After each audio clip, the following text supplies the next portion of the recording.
So, there's been quite a saga between Venezuela and Guyana, especially since Venezuela announced the results of her referendum, held on December 3, 2023, on whether to establish a Venezuelan state, which received overwhelming support from its citizens. In 1814, following the Treaty of London, the Dutch handed over Essequibo and Demerara to the British as part of the British Guiana colony, and Venezuela wasn't too thrilled about it.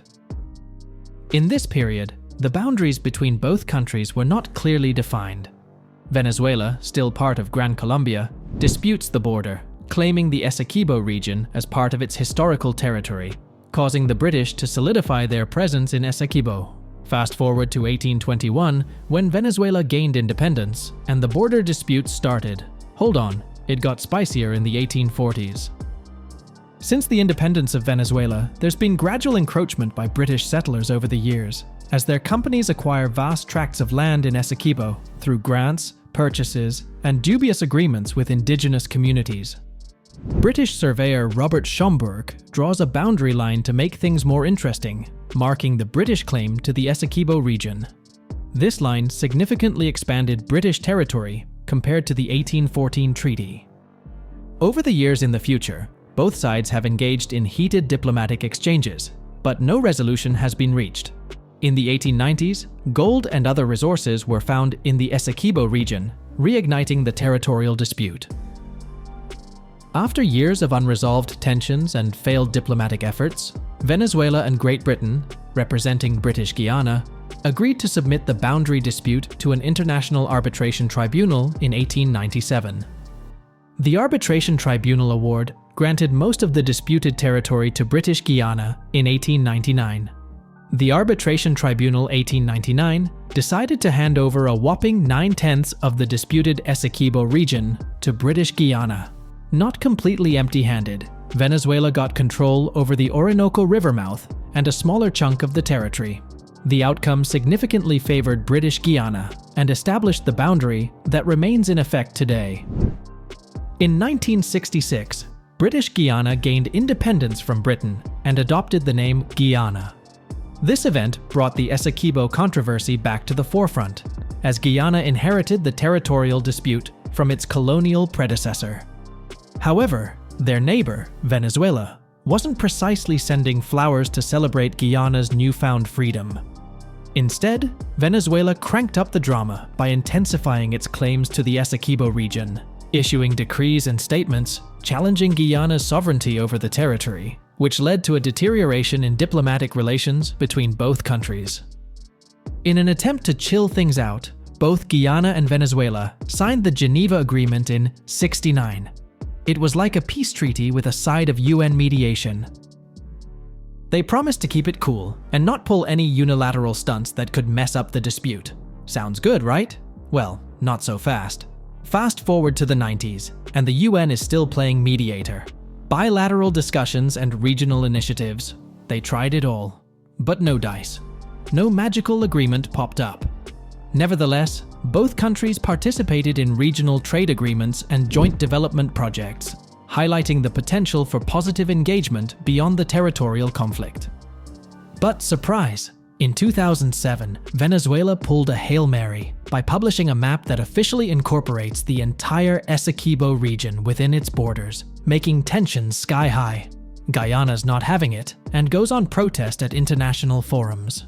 Then, in 2015, the UN Secretary-General decided to step in by appointing Dag Nylander as the Good Office's representative.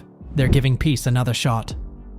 But hold on, while Guyana even had a referendum supporting UN mediation, Venezuela's like, nah, we don't agree, making everything more complicated.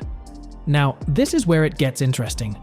In 2015, while all this territorial drama was still going on, ExxonMobil hit the jackpot. I'm talking about massive oil reserves offshore Guyana, over 11 billion barrels of black gold.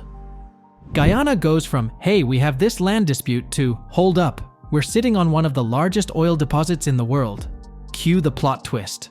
Now, Guyana's not just a dot on the map, it's an oil and gas hotspot with these proven reserves in the Stabroek Block. They're not playing around. They've got the potential to be a significant player in the international oil market, giving OPEC a run for its money. And guess who's all in? The good old US of A ExxonMobil, the American oil giant swoops in and becomes a big player in the production game. Economic opportunities are flying around like confetti. The US is taking a very keen interest in Guyana. Why?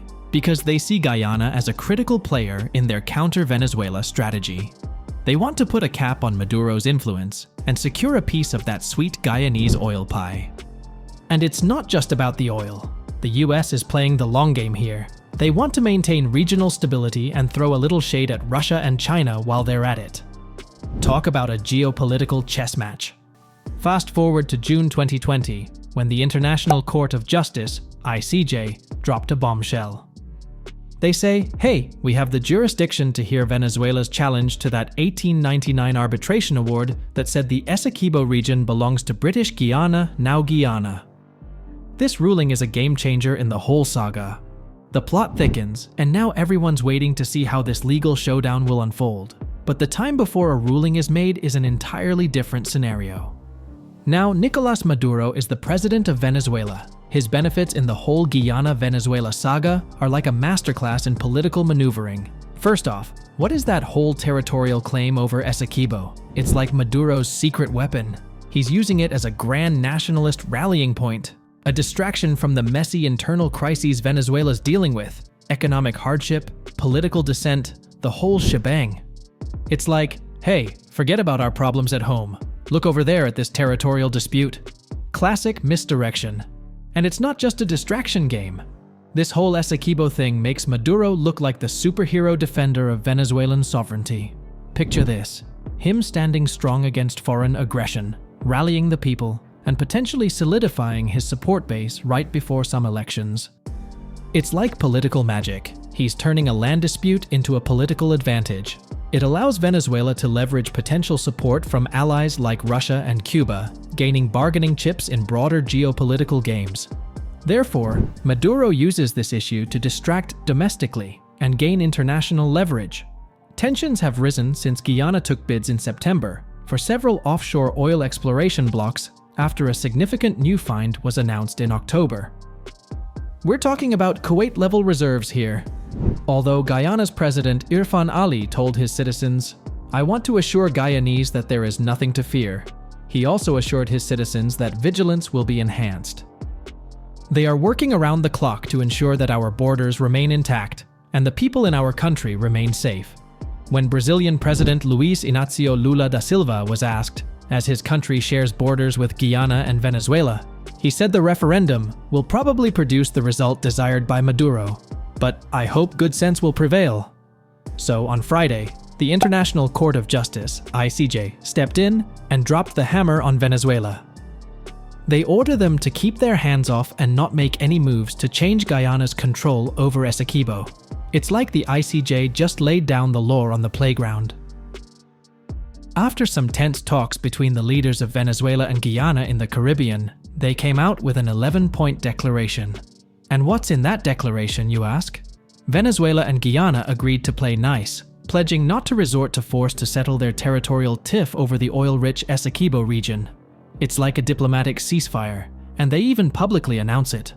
No questions are allowed at the press conference. They're keeping the details close to the chest. But wait, there's more. The White House is in the mix, with National Security Council spokesperson John Kirby saying they're keeping a close eye on the situation. They don't want this whole thing to turn into a fistfight. "We don't want to see this come to blows," Kirby declares. Diplomats work in real time, pulling out all the stops to keep things from spiraling out of control. Meanwhile, in the land of Maduro, he's not taking the court order sitting down. Oh no, he's giving the green light to state-owned companies to go full steam in exploring and exploiting the oil, gas, and mines in Essequibo. Both sides are on high alert, militaries flexing their muscles, and it's like a ticking time bomb waiting to see if they can keep the peace or if this whole thing will blow up. Stay tuned because this geopolitical thriller is far from over. Hit the like button, comment your ideas or thoughts on the matter, and if you haven't already, subscribe to this channel to be informed when the next episode is released. Thanks for watching, and I'll see you soon.